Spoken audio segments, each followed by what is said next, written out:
Ok. Nessa parte aqui a gente vai resolver um problema que foi levantado durante a sessão de questões, que é que, afinal, a gente está desde o começo falando que o heap ele é constante no espaço, mas essa implementação do heap não é constante no espaço. Essa implementação do heap ela vai ser log n no espaço. Por quê? Porque ele tem essa chamada recursiva e a chamada recursiva ela vai ocupar a variável, certo? Log n variáveis e também o próprio fato do heap ser chamado log n vezes dentro dele mesmo ocupa espaço. A gente vai resolver isso para não ficar inconsistente com o que a gente tem falado desde o começo. Eu prefiro essa implementação aqui na prática, tá? A gente vai ver também que outros algoritmos que são log n no espaço, normalmente a gente está de boa com eles, que eles não é isso que causa problema. A gente só vai arrumar isso por uma questão de consistência com o que a gente falou antes. Então, eu vou estar salvo no outro vídeo, então a gente só vai desfazer tudo que a gente fez aqui. Desfazer não, vai reaproveitar tudo que a gente fez aqui para transformar esse cara numa versão não recursiva do Heapify, tá? Bem, como você faz? Eu até citei do lance de recursão de cauda. O que é recursão de cauda? A recursão de cauda é isso daqui. Ele faz um monte de coisa e ele para quando ele chega nesse ponto aqui, olha. Quando ele chega nesse ponto, ele chama recursivamente ele mesmo. O que a gente pode fazer? A gente pode fazer e transformar ele na seguinte coisa. A gente pode pegar, enquanto o P, que é o pai, for menor ou igual ao U, a gente entra aqui, tá? Então nós vamos fazer uma pequena recursãozinha, uma conversão de uma recursão numa uma recursão de cauda numa interação. Então nós temos exatamente o que a gente tinha antes. A única coisa que a gente vai fazer aqui é o seguinte, olha, em vez de chamar o Heapify recursivamente, a gente vai falar que o P agora recebe o F. Certo? O P recebe o F. No que o P recebe o F, ele vai receber o F, aí ele volta aqui, e aí ele volta no laço, e no que ele vai para o laço, ele testa novamente se já passou do limite, se não passou do limite, ele pega o filho, procura se tem o filho, tal, e volta para o laço. Procura e volta para o laço, procura e volta para o laço.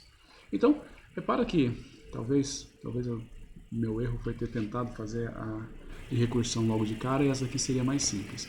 Isso aqui só não funciona porque existem algumas situações onde ele não vai sair desse laço aqui. Por exemplo, quando a única maneira de eu sair desse laço é quando o meu P extrapola o limite.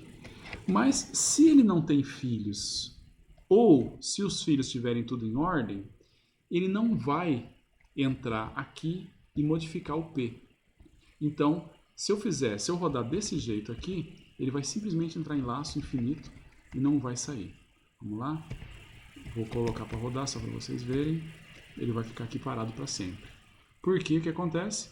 Ele simplesmente não está conseguindo sair do laço, porque a única maneira de sair do laço é alterando o valor do P, e a gente tem alguns casos onde a gente não altera. O que a gente vai fazer aqui? A gente vai colocar uns break da vida. Break.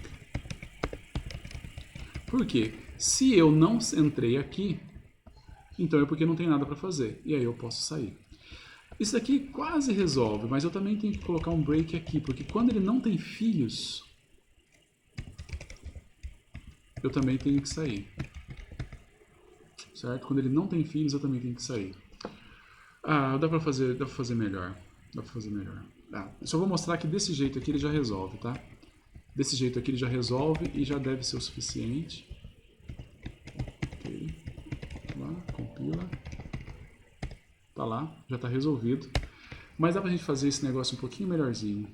Sem esses breaks horríveis aqui. Alguém sugere alguma coisa que a gente poderia fazer para não ter que usar esses breaks?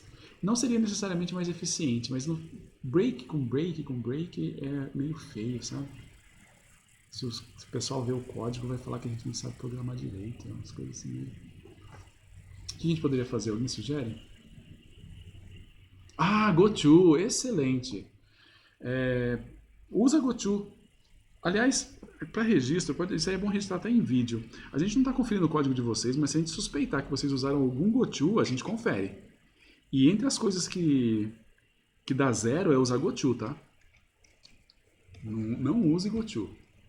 Olha, o que daria para arrumar aqui para ficar muito bom? Não sabe que é GoTo, nunca fique sabendo e não use. Ok. Isso daqui resolve o problema também, tá? Isso aqui resolve o problema. Porque qual era o problema que eu tinha antes? O problema que eu tinha antes era que o P, que é o único cara que vai conseguir sair do laço, fazer sair do laço, ele estava escondido dentro do if aqui. E esse if às vezes entra, às vezes não entra. Eu peguei e coloquei esse P fora de todos os ifs. Então ele vai sempre trocar o P pelo F. E não tem nenhum problema, trocar o P pelo F não vai afetar em nada no meu vetor. E aí com isso eu garanto, toda vez que eu troco o P pelo F, o meu P vai avançar. Porque eu vou pegar o P anterior, o meu F é o P anterior, pelo menos o P anterior vezes 2 mais 1. Então eu vou pelo menos dobrar o valor de P. E aí eu dobrando o valor de P toda vez, eu vou chegar aqui e vou extrapolar esse laço. Esse código aqui também funciona. Ok? Tá lá, tá funcionando. E esse código aqui, ele é constante no espaço. Ele não é. Eu acho que talvez vocês podem falar que ele é até mais bonito do que o anterior, né? E mais fácil de entender. Mas o outro é mais legal porque o outro é recursivo. Tá? Vou parar aqui.